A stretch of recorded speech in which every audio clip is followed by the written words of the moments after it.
मोदी के चुनाव प्रचार से जुड़ी कुछ और डिटेल्स भी बता देते हैं। लोकसभा चुनाव 2024 में प्रधानमंत्री नरेंद्र मोदी ने धुआंधार रैलियां, रोड शोज किए।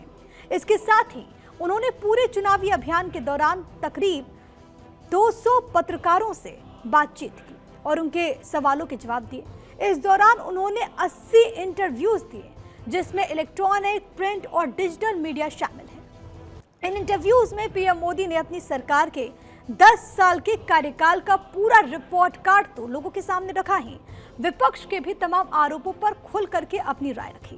भारत 24 ने भी 20 मई को पीएम मोदी के साथ एक इंटरव्यू किया था, जिसमें उन्होंने भारत 24 की महिला पत्रकारों अदिति नागर और पूर्णिमा मिश्रा के सवालों का विस्तार से और पूरी साफगोई के साथ जवाब दिया था। उस इंटरव्यू का एक अंश आपको एक बार फिर से जरूर देखना चाहिए। आशीर्वाद की बात की, मैंने इस चुनाव में एक शो किया था सियासत के रामपथ। तो मैं अयोध्या से रामेश्वरम तक गई।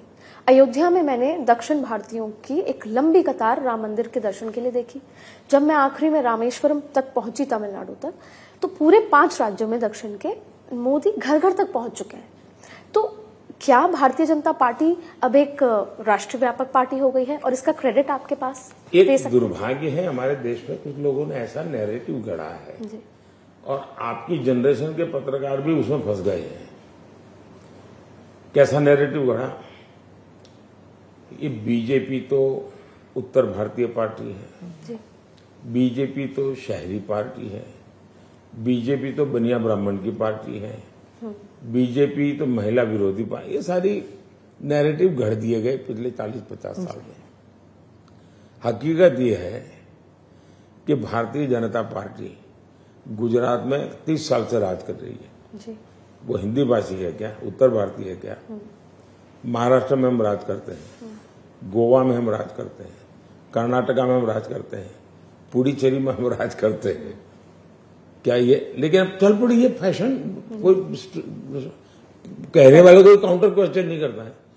आज भी केरल में और कश्मीर में पंचायतों में, नगर पालिका में, विधानसभाओं में हमारे लोग चुन करके बैठे हुए हैं।